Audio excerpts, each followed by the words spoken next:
Sasso insecticide spray and coil.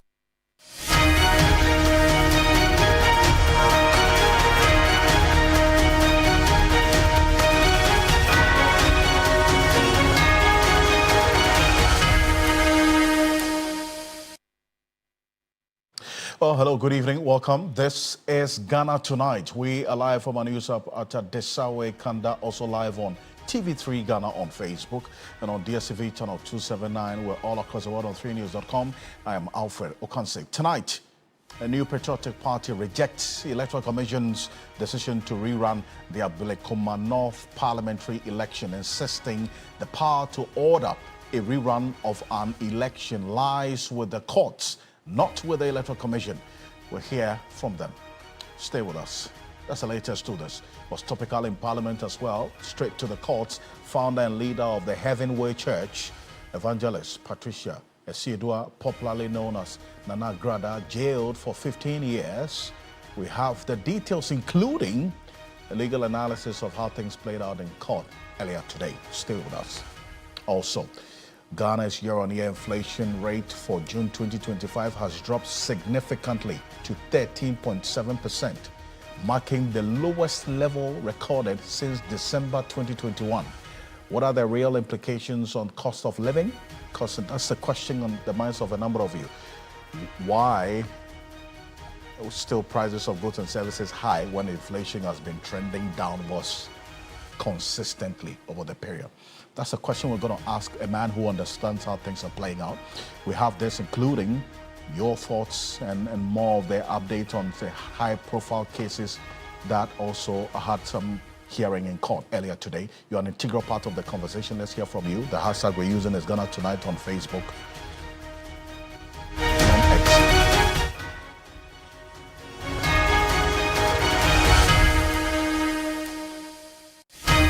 Well, let's settle for Ghana Briefs.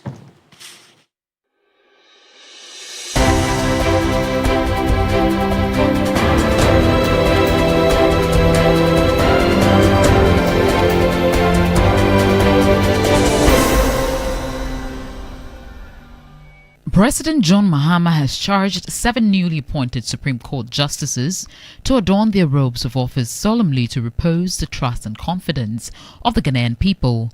At the swearing-in ceremony at the Jubilee House, the president urged the depoliticization of the judiciary. We must protect our courts from political interference, economic manipulation, and public intimidation. An independent judiciary is not a threat to government. It is a partner in nation building. We need justices who are not swayed by popularity or pressure, but are anchored in the Constitution and driven by a genuine desire to uphold justice without fear or favor.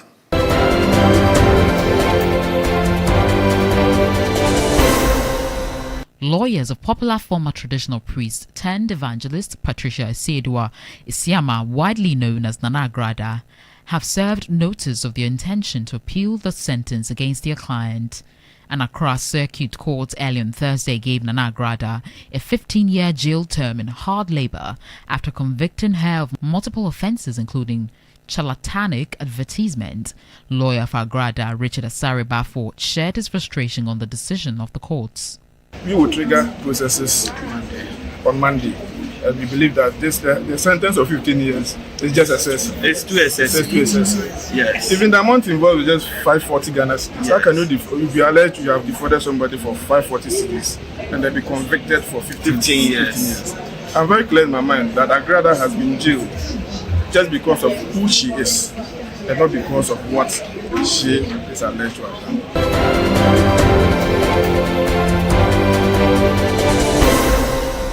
The Accra High Court has set July 18 to begin the trial of former Director General of the National Signals Bureau, Kwabena Edu-Boahene, and 3 others standing trial for allegedly stealing 49.1 million Ghana cedis from the state. The court earlier dismissed an application by lawyers of the accused persons demanding the disclosure of the full operational accounts of the national security from 1992 to date. Lawyer for Edu-Boahene, Samuel Etichia, noted that he will appeal the decision of the courts. What document is it in this realm that the Attorney General should not go and fetch? But it's convenient to hide some documents and bring some. And even those things that they've brought, they've removed some of the documents. What kind of trial is this? That Attorney General believes that there are certain documents they don't want to divulge. You know, a court of law should not aid evidence gathering, and we challenge it.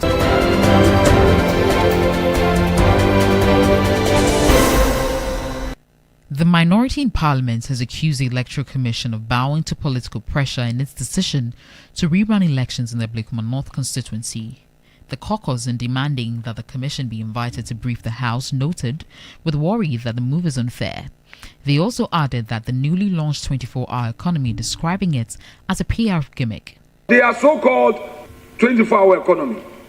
Yesterday they launched it without due regard to Parliament. We in the minority see this as a mere PR tool to distract from real-time economic hardship and win public goodwill. Because you've just increased tariffs. Even you introduce a levy which the people call a doomsday levy.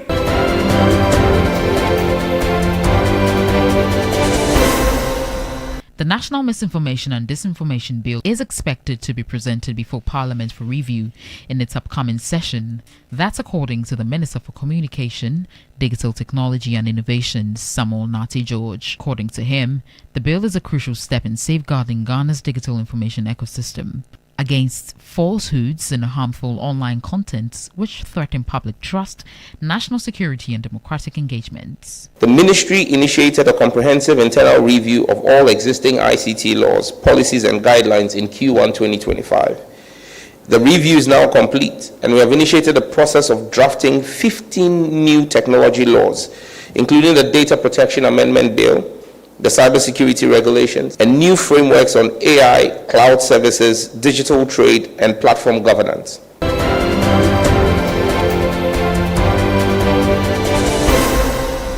The Prime Minister of India, Narendra Modi, has described Ghana as a beacon of inspiration for the entire continent due to its commitment to the rule of law. He also extolled Ghana's first president, Osajifo Dr. Kwame Nkrumah. Narendra Modi was addressing Parliament as part of his state visit to Ghana.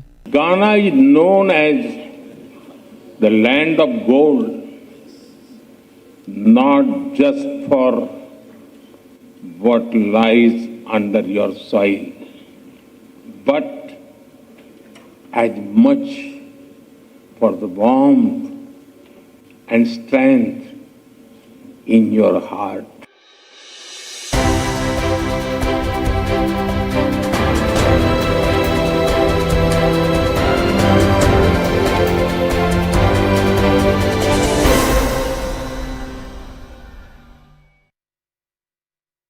Well, as more news on 3news.com. Make some time and visit 3news.com. This is Ghana Tonight, as always, proudly brought to you by Flamingo Paint, Simply Superior, Sasso Insecticide Spray and Coil, Kumtumtum Preko. Coming up next, the new Patriotic Party have rejected the Electoral Commission's decision to rerun their Blakema North parliamentary elections that's in 19 polling stations. Right? That's a conversation we're going to get into shortly here on Ghana Tonight. But let's sink our teeth into this matter that has got a number of you talking, because the person at the center of this, and that's coming up next, the founder and leader of the Heaven Way Church, Evangelist Patricia, popularly known as Nana Agradaa, she's been jailed 15 years.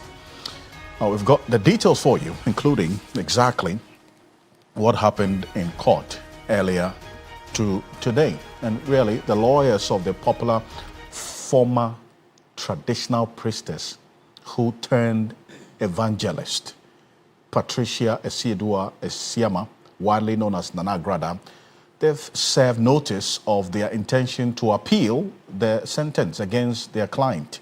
And Accra Circuit Court earlier today gave Nana Agradaa a 15-year jail term in hard labor after convicting her of multiple offenses, including charlatanic advertisement. Now, that's when she was sentenced and been accompanied by some persons. In fact, she had, from what our court correspondent Lord Edwasari indicated, she had a weave on. We call it a wig. She had a wig on, but when the sentencing was read, the 15 years jail term slapped on her. She took the wig off, and this is how she got out of the courtroom escorted to a waiting police pickup vehicle, and she was whisked away. And much to the disappointment of some of her church members who are thronged the court premises, hoping that she would get some mercy and escape the grips of the law. But that did not happen. And that's what you see there. She spoke. She said there's going to be a lot more prayers, after this. That's the founder and leader of the Heaven Way International Church. But today, that way did not lead to heaven. It led to the prison, unfortunately. And Joseph Akable is with me in the studio right now. He's a legal affairs correspondent and monitored all what transpired in court earlier today. There's been some derivation, Joseph, it's always good to have you, as to exactly what were the issues at play that led to this 15 years slapped on Nana Agradaa, she's popularly known. What do we know? In fact, many have made reference. Quite recently, we know there's a court case that has been ongoing between her and a popular gospel musician. So many have made reference to it. They were confused as to how this ended up being a criminal matter. But that's what we're going to break down for you right now. And the point is that the case that was against her, you can see from the case title, is Republic versus Patricia alias Nana Agradaa. So this was purely a criminal matter, not the civil matter that is currently in court. And the facts that have been put out by the prosecution is what I'm going to walk you through now. So first, in terms of the charges against her, charlatanic advertisement in newspapers contrary to Section 1371 of the Criminal Offence Act 1960, Act 29. Now, when we go through the facts, you realize that the facts have to do with publications on TV and social media. And so we have been doing a bit of digging and realize that under Section 110 of the Electronic Transactions Act, it makes reference to this particular provision, that where reference is made to this particular provision, it indicates that it applies to electronic media as well. And so that is the law under which she was charged under the 1960 law, but we are giving you what the current Electronic Transactions Act makes reference to in terms of this particular law applying to electronic media as well. The other charges, multiple counts of defrauding by false pretenses, contrary to Section 1311 of the Criminal and Other Offences Act 1964 counts. Now, the question on the minds of many is, what exactly did she do wrong? So the prosecution put across certain facts, which they now called on witness to testify, and they ended up proving those facts to the satisfaction of the court. So the facts are that first, on 5th October 2022, she advertised on Today's TV and other social media platforms that she's organizing all-night service on 7th October 2022. She indicated that she will share an amount of 300,000 cedis to all participants who needed money once they attended this particular all-night service. Now, she went on to say that she displayed bundles of money during that particular advert. And during the all-night service, on the day of the event itself, she directed members to form groups of 20 each. And each member was to pay various amounts with 1,000 cedis as the maximum. Now, you go a step further, the prosecution told the court that she announced that if the first 20 paid 1,000 cedis each, she will give them 50,000 to share. So you are forming groups of 20, maximum 1,000 cedis. They bring the 1,000 cedis to her. She's going to give them 50,000 cedis to share amongst themselves. So the 20 maximum, that's a minimum of 1,000. Maximum of 1,000. Let's say they all paid 1,000, right? That's going to be 20,000, right? And then she gave them 50,000 cedis to share. Exactly. So that she promised to give them 50,000 cedis. So there was no evidence of that promise being fulfilled. Exactly. So you go a step further, you see the other groups, she told them that they will also receive 40,000 if they give her at least 900 cedis each. So it's basically, from what the prosecution is putting across, is that you are giving a little amount of money, you're going to get more back as a result of that. But the complainants, as a result of this representation, parted with various sums of money. And unfortunately, like you did indicate, they made a complaint that they did not receive any amount as she had promised. And so the court, after hearing from witnesses, some of whom were individuals who parted with various sums of money, came to the conclusion that she was guilty of the offences level against her. And then the court proceeded to hand down a sentence of 15 years in jail. There was a question about, there are some lawyers who had posited that 15 years for a first-time offender was too harsh. Was it established in court that she is indeed not a first-time offender? In fact, the prosecution had indicated to the court that there was a previous case against her in which in that particular instance she was slapped with a fine. Instead of a jail term, she was slapped with a fine. And the thinking of the prosecution was that that is what resulted in this particular incident happening, because their view was that, well, it appears that was not deterrent enough. Again, the judge in delivering the judgment did make the point that, look, from the facts that have been put across, the judge says that she skillfully executed the crime, according to the judge. And the judge makes the point that she also did not show any remorse, for which reason the judge decided to impose that particular 15-year jail term. But we know that her lawyers are not impressed or happy about this particular development, and serving notice that they are going to file processes at the Court of Appeal to seek a review of the sentence that has been handed over by the Circuit Court. So she's not spending the night at home? Yes. She's in the coolest. Okay, so this is one I will keep an eye on and see how things play out. As you have indicated, her lawyers say they're going to appeal this ruling. But then again, a lot also happened in court as well today. And that's what we're getting into. One of the major cases we've been following quite closely as well, regarding the number of cases the Attorney General, Dr. Dominic Ayene, has been updating the nation on, regarding investigations into Kwabena Duboahene and matters arising. When exactly is the trial to begin? That's one of the major issues that happened in court today, is it not? Yes, Alfred, it's one other case, like you did indicate, that people are looking out for. The last time we did indicate that, you recall, an application had been made by the lawyers for the former National Signals Bureau boss. The application had been made that they wanted details of the operational accounts of the National Signals Bureau, National Security Operational Account for that matter, since 1992. Now, we know that there were some disclosures that were done which covered the 2017 period till now. They had insisted that they wanted from 1992. The court dismissed that application today. And now the court proceeded to indicate that the trial will commence on July 18. And so the case that many of you are asking that they are going to court and coming back, when will the trial commence? The date we have now is on July 18. What we do not know is whether the lawyers will be taking any other step with regards to this particular process, by way of maybe going to a higher court to ask the court to take a look at the decision that has been taken by the High Court in this particular instance. But for now, they do not have access to the operational accounts from 1992 as they had wanted, and they are going to come back on July 18 for the trial to commence. Another case that... I wanted to hold on to that point. Let's go back a bit. Let's go to the court. Earlier today, Samuel Atachian, who's lawyer for Kwabena Duboahene, spoke to journalists after this decision by the courts to now put the date for the trial to begin for July 18. He was not too happy about it, as expected. But take a look at this. How was it that they were able to bring President Akufo-Addo's National Security Coordinator's operation account? Where did they get it from? Why is that the rest of the operational account, they don't want to bring it?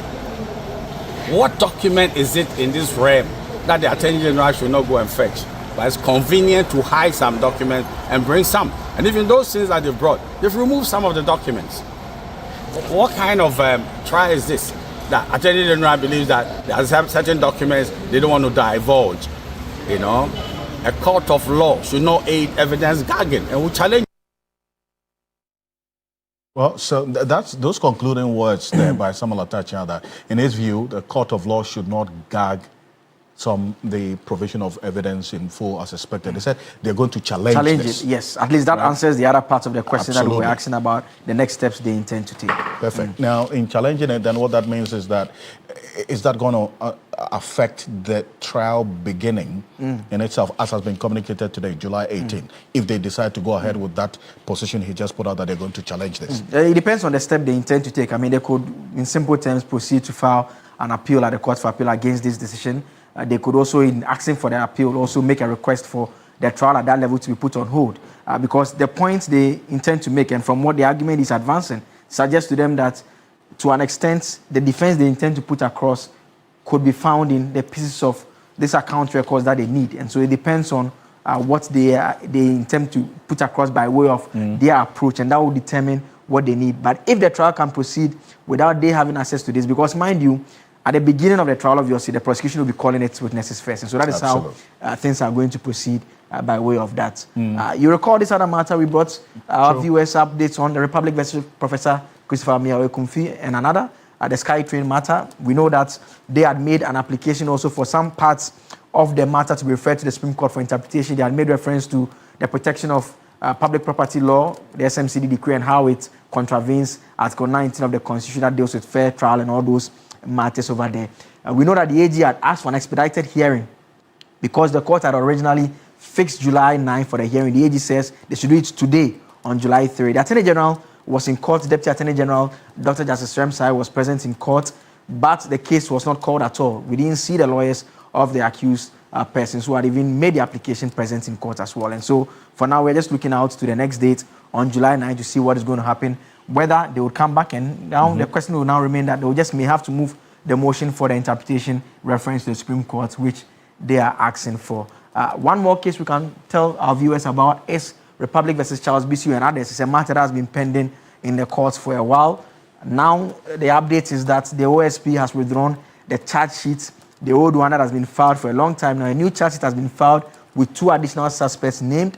The court took the plea of the 2 suspects, but one was absent. And so that is what transpired in court by way of this particular case as well. And so it's one case that has been up in court for a while now, and we know that Mr. Bisu's lawyers had filed multiple applications throughout the court proceedings. And so that is it by way of updates with what transpired in court today, bringing you the latest right from Patricia Agradaa all the way to the National Signals Bureau former chief, and now ending with Charles Bisu. And important, and you know, the after Agrada's court sentencing today, and the prison sentence of 15 years, the conversation about others who are doing the same thing that she's being in prison for also came up. So at least from the Ghana Independent Broadcasters Association perspective, this development should serve as a basis now to expand the scope of focus for these other TV stations broadcasting this same content of money doubling and so on, to be also roped in to suffer the same consequence, as it were. We have it. But earlier we spoke to Christian Mamhesi, his private legal practitioner, on this. He also made the same point about how this should now propel some level of action to be taken beyond just a caution from the National Communications Authority to television stations broadcasting the same content that the founder and leader of a heavyweight church has been now imprisoned for. Take a look. Yes, I mean, indeed, if the records prove that it was a first-time offender, the mitigation would have sustained for her. But as the accused lawyer sought to, or the defense lawyer sought to put in the mitigation, the opposition by the prosecution indicated that this is not the first time, so she's not a first-time offender like your reporter mentioned, and that she had been acquitted and discharged, and she was fined 10,000 Ghana cedis at the time. And so the court can basically just not take what the lawyer is saying hook and line. And if you look at the charlatanic practices, it deals with the publication of advertisements or notice to the public, which relates to fortune telling, palmistry, astrology, or use of any kind of factual means or device to deceive members of the public, so to make unjust enrichment from them. So it deals with everything of intention to defraud. That's why it is linked up to defrauding by false pretense, which is the definitions are listed in section 131, 132, and 133. And with this, the prosecution had to do was to establish that there was a false pretense or personation, basically communicating a false belief to members of the public, as it were the church members or people who watched her on TV.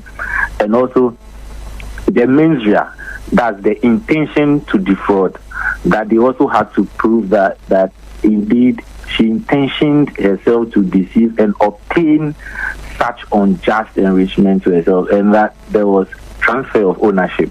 That is, the false pretense must be induced on the members or those who had the opportunity of that notice, and as a result of that, it induced the transfer of ownership of property to her. and that is what was discharged. It serves as a deterrent to some section of the clergy who sometimes use faith to exploit the masses.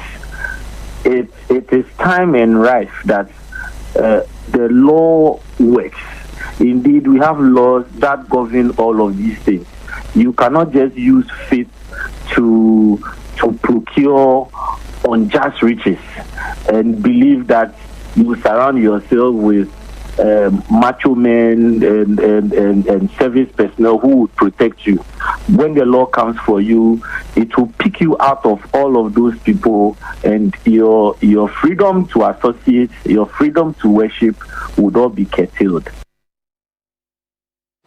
Well, that's Christian Mamhesi, is private legal practitioner, sharing his thoughts there as well. Joseph, I know this is one that you, together with the legal affairs team, are going to be keeping tabs on, especially with the two other cases as well, and whether Agrada's lawyers would eventually appeal and how that will turn out as well. So absolutely. The coming days look good and loaded, is it not? Exactly. Good stuff. And we'll have a lot more to talk about. Thank you so much. Joseph Akable is our legal affairs correspondent here at Media General, but still staying with the matters of the court, this time around the judiciary, essentially. The president, John Dramani Mahama, earlier today, and that's coming up next, swore in the 7 judges who have been appointed to the Supreme Court, asking that they uphold fairness, acknowledge family support, and then also ensure that the confidence in the judiciary is restored. And this was earlier today. The presidency, President John Dramani Mahama, urged a newly appointed justices of the Supreme Court to rise above procedural formalities and dedicate themselves to delivering real justice for Ghanaians. Speaking at the swearing-in ceremony earlier today, the 7 new Supreme Court justices at the Jubilee House, the president reminded the judges that their elevation to the highest court comes with both legal and moral responsibilities that transcend technical interpretations of the law. Take a look. For some of us, up to today, has been exceptionally long. You have the faith and confidence that this day will arrive. Finally, it has arrived.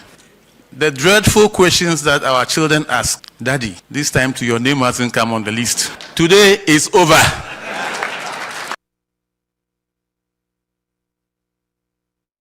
Well, so that's Justice Senor Jamepe earlier.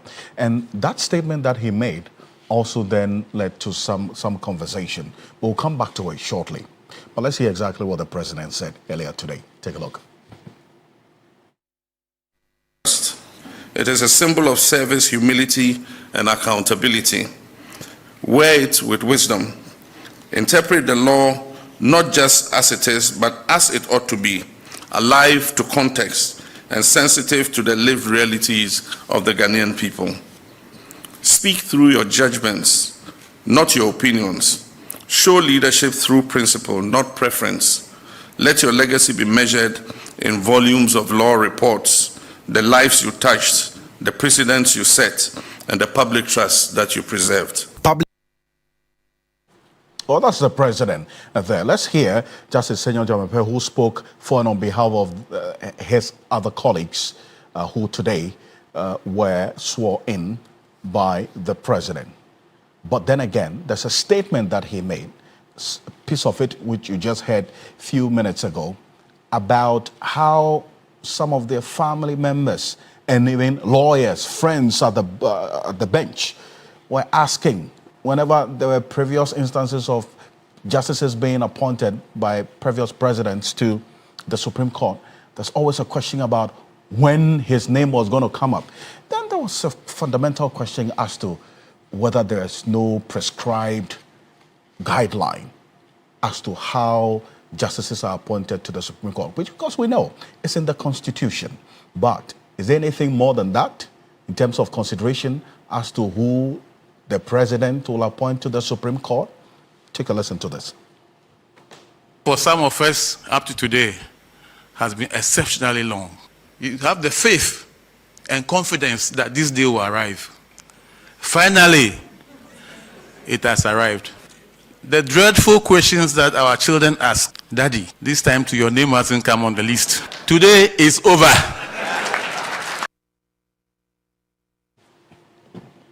Well, this particular comment and also the applause that it received, and in fact, for Justice Seyon Jamefe, as he indicated, for him and many others who align, is his record as longest serving, at least, is the one that cannot be contested at any point. But then again, why is it the case that if seniority is a factor in terms of the consideration of the president appointing justices to the Supreme Court, why did it have to, as he indicated, have to wait this long? What other considerations beyond the dictates of Article 128 of the 1992 Constitution that prescribes exactly the procedures that the president has to consider, and in fact, that has to go by in appointing justice to the Supreme Court?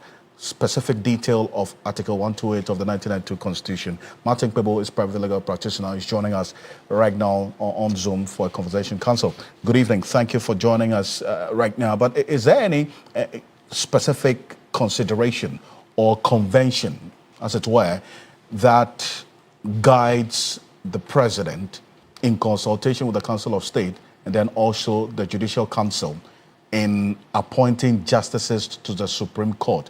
Reason why persons who are senior than others would not be appointed, and others who are junior will be appointed over and above the seniors. What goes into this? Okay, yes. There is the constitutional provision that stipulates what or the criteria the president should use in appointing Supreme Court justices. But naturally, beyond the Constitution, there are other factors that you won't find written down rigidly. So we'll come to that, but let's start with the Constitution. So Article 128 of the Constitution basically provides that the president will look at, for the candidate, for a person that the president intends to appoint to the Supreme Court, he should have a high moral character. That's one. Then two, proven integrity. And then three, not below 15 years, or in other words, at least 15 years standing as a lawyer.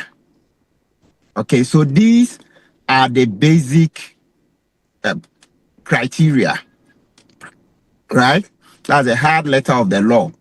Of course, there are other things that though you don't see strictly, because it's public service, they say should not have been convicted, okay, of an offense involving fraud. Those things, yes, naturally they come to play.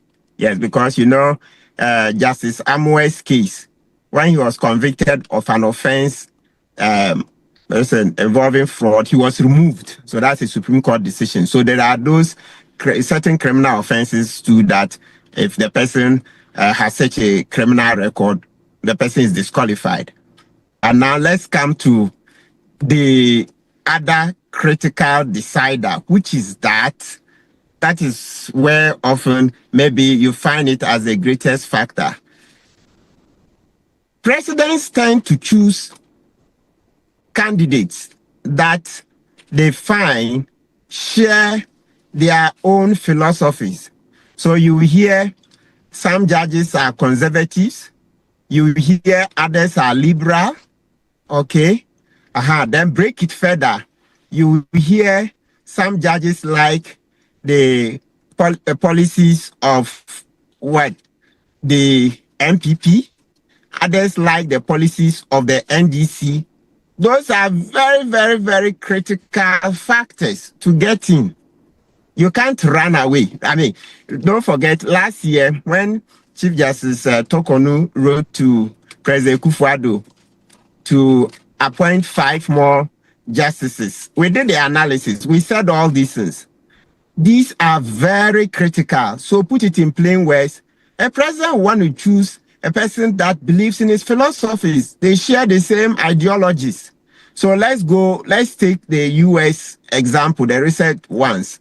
You see, when Trump was campaigning to be elected, his first term, not this one, he told people in America that if they voted for him, he would appoint the kind of justices who would cancel Roe versus Wade. And lo and behold, Justice Comey, the Catholic judge, of course, usually most of the Supreme Court judges in the US for a long time, these were Catholics. Yeah, Comey, the lady, is Catholic, and etc. And you see, when the case went to court, eventually, Roe versus Wade, that's the abortion case, the case that made abortion generally legal in the US, right, was struck down. And this is a case that for decades, since the 70s, people have gone to court year in, year out, trying to overthrow it. It didn't work. But Trump promised voters that if they voted for him, he would choose the right kind of justices who share in the ideology that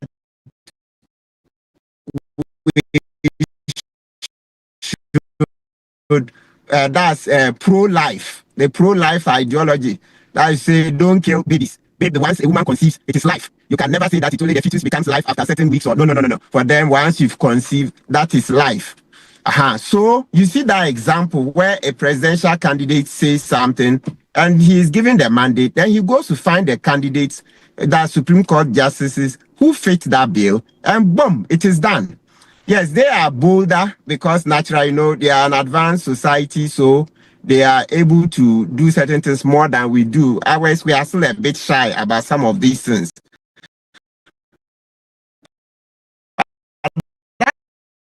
That's a typical example for you. We could go on and on and on, right? So in the same way in Ghana, when Akufo-Addo was president, we choose people that he tended to think would be favorable, have his to his policies, have his sons, they share in his philosophy, etc. So that's it. And the same manner, President Mahama would also choose in such a manner. I mean, of course, once in a while you get an exception to the rule, but generally that is the rule. I see. So essentially, seniority, yes, is a factor to consider, but then again, a president can exercise his discretion to set that aside and not use that as a major consideration. And as you have referenced in previous cases, somebody who is junior to another at the bench would be appointed to the Supreme Court over and above his or her seniors, and that's allowed. Absolutely. Yes, seniority is usually not the main reason to get into the Supreme Court. If we were using seniority, you see Justice Jamefe, yes, he is president of the Court of Appeal. He's been for a while, since Justice Kusiapia retired. But the last list that Chief Justice Tokonu presented to President Akufo-Addo didn't have Senor Jamefe's name in it. But Senor Jamefe at the time was the most senior Court of Appeal judge. His name wasn't there. Then let's use another example. Justice Kusiapia, who retired. Yes, he was the most senior Court of Appeal judge. So he was the president of the Court of Appeal. Yet Kusiapia was never appointed to the Supreme Court. Then take Justice Gaiwu, yes, my good friend. Justice Gaiwu, very nice man. At the bar, he went to the Supreme Court, even the High Court not long ago, and then to the Supreme Court. So I met him, practice at the bar with him. Very nice gentleman. The one who, was an MPP presidential candidate, etc. He was in the High Court, but you see that once President Akufo-Addo said, "It's Gaiwu I want," he was jumped straight from the High Court to the Supreme Court, ahead of all these justices who have been sworn in today, all these 7. Justice Gaiwu came and met them, right? But he was jumped ahead of all of them. We can go on and on and on. So it's usually not about that much seniority. Once in a while, yes, it comes in, but it's not the major factor. All right. Council, appreciate your time on this, and thank you so much, as always, for coming through with your thoughts. Martin Pebo is private legal practitioner. This is Ghana Tonight. Coming up next, let's shift into politics, because the New Patriotic Party has rejected the Electoral Commission's decision to rerun the Blekoma North parliamentary election in the 19 polling stations on the 11th of July, insisting the power to order a rerun of an election lies with the courts, not the Electoral Commission. We'll hear exactly what the MPP said at the press conference earlier today. And that press conference was addressed by the General Secretary of the party. But before that, in Parliament today, for instance, the minority in Parliament accused the Electoral Commission of bowing to political pressure in its decision to rerun elections in the Blekoma North constituency 19 polling station. The caucus, in demanding that the commission be invited to brief the House, also noted with worry that the move is unfair. This is Alexander Penyamakin earlier today. Take a look. A member of this House filed an urgent question, which question compelled the EC to come here.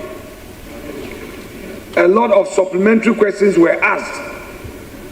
The Deputy Chair, Dr. Bosman, sitting in for his boss, told us that all they need is security to enable them finish the 3 polling stations. I asked a question: what has changed? Mr. Speaker, we should be careful as a democracy how we are managing this democracy. Mr. Speaker, today we have a member in this chamber from Domi Kwabenya, because when it was left with some few polling stations, EC relied on tally cards.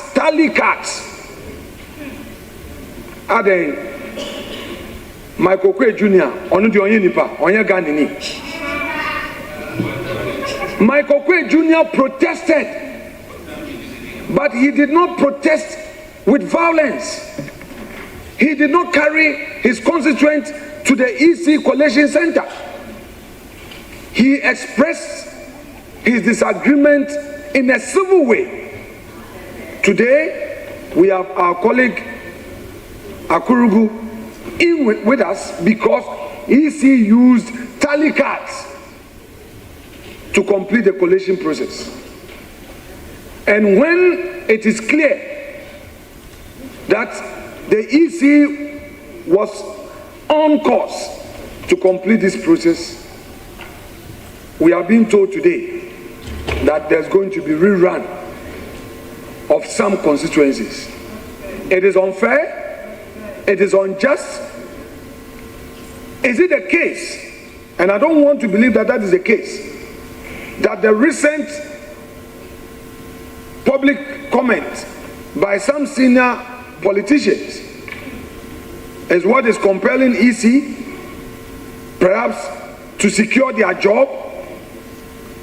They want to succumb to the whims and caprices of certain extremists or certain hardliners. It is not fair. Maybe today this thing it is helping some other people. Tomorrow it may be their turn.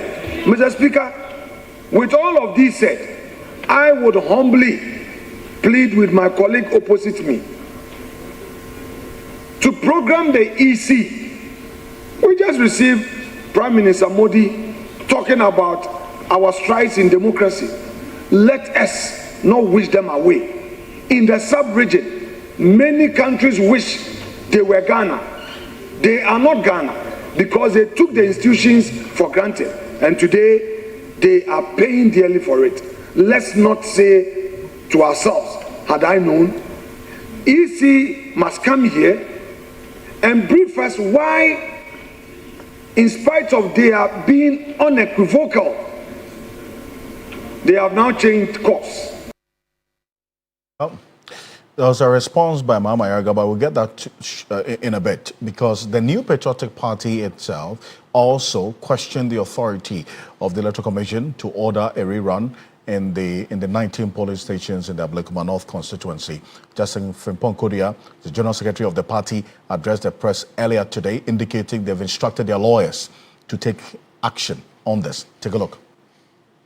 Under the law, it is only a court of competent jurisdiction that can order a rerun of election duly conducted by the Electoral Commission.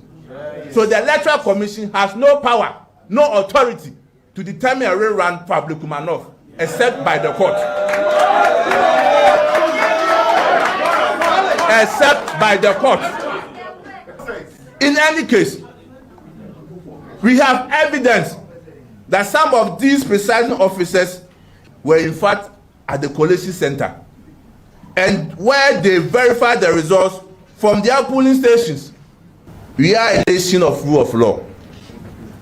We owe it to our dear country Ghana and prosperity to rise above our parochial or partisan considerations in order to defend our democratic gains. We in the MPP shall stop at nothing in our quest to ensure that the powers that must be respected and upheld by the democratic right and sovereignty of the good people of Ablekuma North, as expressed by them on 7th of December 2024. Well, but the majority in Parliament hold a different view, essentially the NDC by extension. Muhammad Yarga is the majority leader. He's indicated that the Electoral Commission did the right thing in the decision to rerun elections in the 19 polling stations in Ablekuma North. Take a look. The Electoral Commission is saying that their own presiding officers did not verify the 19 polling stations. And because their presiding officer did not verify the 19 polling stations, they don't think that those polling station results should be used. And that is why they are deciding to rerun those 19 polling stations. You made reference to the presentations made by the EC in this house. If you recall, after the EC's presentation, I drew the attention to the fact that the matter in contention was the issue of verification of the pink sheets, the scanned ones, and that their own presiding officers did not verify the pink sheets. And that day he was calling on this house to help them to have security to collect the results. And I said that for this house to help you, this house has to verify that what you are telling us is true. And I know because everything happened on television and the presiding officers did not verify those pink sheets. So if you want us to help you, we will conduct an inquiry in this house. And if we establish that your own presiding officers verify those pink sheets, then we will direct the police to come and provide you with the protection you need to collect the results. This is what has made them to go back, think over it, and now decide that they have to come clean on the fact that their own presiding officers did not verify the scanned pink sheets. And if the scanned pink sheets were not verified by their own presiding officers, on what basis should that be used?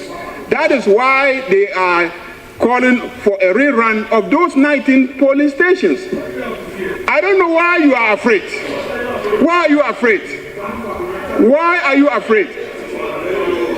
Why are you afraid? So please, let us not try to politicize this and say that because recently the national chairman of one political party made a statement, the EC is intimidated. No, it's just fair and reasonable that if their own officer did not verify those pink sheets. Now, this is Ghana Tonight. Now, this is a matter that, as we see playing out, the MPP has indicated if they've instructed their lawyers to take action. We'll see how the coming days will look like, because the Electoral Commission, per their communication, July 11 is a date that they are going to conduct the rerun of the elections in the 19 polling stations in the Ablekuma North constituency. We're preparing for that in the Election Command Center. But coming up next, after this quick break, Ghana's year-on-year inflation rate for June 2025 has dropped significantly to 13.7%, marking the lowest level of inflation recorded since December 2021. I mean, what are the real implications on cost of living, for instance? Stay with us. We're back shortly.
Ghana's year-on-year inflation rate for June 2025 dropped significantly to 13.7%. It marks the sixth consecutive monthly decline and the lowest level recorded since December 2021. This is a government station on July 2 giving details. Take a look.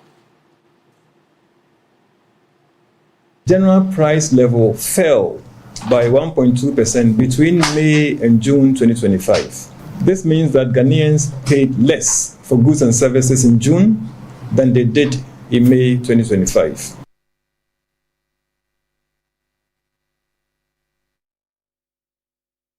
Fell by 1.2% between May and June 2025. This means that Ghanaians paid less for goods and services in June than they did in May 2025. Well, so whenever the government administration comes out with this kind of information, what we normally hear from the general public is, if inflation has been declining consistently for the past 6 months as we tracked, why are the prices of goods and services still high? Continuously, we've answered this question about inflation, not necessarily meaning that prices, if inflation is declining, doesn't necessarily mean prices of goods and services are going to reduce by the same margin, essentially meaning that the rate at which prices are increasing has just slowed down in the bit as we are seeing. But it's instructive to also put out the point that, take a look at this, and we're going to put it on the screen. If you go back up to at least the year 2021, what we are seeing right now is the inflation rate that we saw sometime in December 2021. And this was before the period of the real impact of the COVID and then also the DDEP, as we saw, that threw all the fiscals off gear. We went as high as 54.1% in December 2022 when it comes to inflation, and we've been trending downwards since. And now we're talking about 13.7. The last time we got this low when it comes to our inflation rate was sometime in December 2021. And we're seeing that play out in June 2025. Looking good, obviously. But then again, for you who is watching, the only way this is going to make sense to you is how it translates into the reduction in the cost of living. Joe Jackson is Delex Finance CEO and a financial analyst is joining us. Mr. Jackson, has it gotten to the point that maybe beyond what the media does in trying to explain the real impact of inflation on our lives, maybe the Ghana Fiscal Service, after putting out their statistics as to how inflation is declining, could also add the real impact so that people would not have high expectations and continue to ask questions about price of goods and services still being high, even though inflation is declining? Listen, the statistical service is it is the statistical service, and they will speak in their jargon, and there's nothing much we can do about it. It's important for you and I to communicate to the public what inflation really means. Inflation refers to the rate of increase. So instead of inflation going up with speed, it is now rising slowly. Rising slowly. But it is still rising. And it's important for everyone to understand that, hey, what this signals is slower price increases, but not lower prices per se. Not necessarily lower prices. And in fact, let's even say that the year, an item that you bought for 100 cedis, the beginning of the year 2025, and they said inflation at the end of the year ended at, let's say, 10%. Just means that by the end of the year, the same item will cost you 110%. And that's so important for everyone to understand. It's not about prices coming down. It's about the rate of increase going slower rather than what it was going before, rising like a rocket. In a sense, yes, maybe we should ask the what do you call it? The statistical service to explain it better. But really, this is an issue that's come up over and over again. Is it a good sign? Excellent sign. Fantastic. It just means that we are slowly leaving the bad old years of 2022, 2023 behind, where inflation went as high as 50%, dropped to 30-something, and now we're getting to a point of inflation where it's still high, but it can be managed. So remember that at this point, I'll say to you that price levels are still high. Incomes haven't matched to price levels. But the rate at which the prices are increasing, where prices used to increase every month, every week, no, we've gone past that. And that's a good sign. It also signals an easing of the daily budget pressures each and every family, each and every person is facing. But once again, the other thing is this.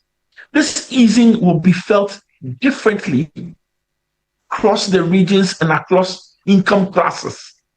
For example, if you're in a rural area, you may see a quicker easing of food prices.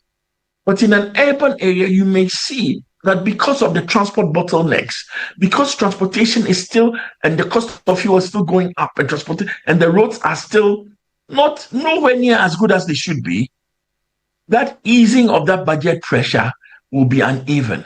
But there is an easing of budget pressure. Nobody be confused. This is nowhere near as bad as it used to be. But the effect will be different depending on where you sit, in which region, whether it's a rural area or an urban area. Another good thing is that potentially rates will drop. Unfortunately, we lost Joe Jackson there. And in fact, you made the point quite clearly, Mr. Jackson, about the real effect of all of this in the coming months. And this is a conversation we're going to continue to have as well, especially how this should influence the Monetary Policy Committee's decision on the policy rate as well, which has been stayed, for a while now. And the businesses, private sector are expecting that this downward trend of the inflation rate would influence policy rate also going down. That will also impact on cost of credit, and the trickle-down effect will be felt at least in the economy as we are seeing it. But thank you. He's the CEO of Delex Finance as well as a financial analyst. On behalf of the rest of the team, we do thank you so much for staying with us here on Ghana Tonight. Tomorrow is a holiday, but we will be here to have a conversation with you. So make a date. I'm Alfred Ocansey. Have a good night.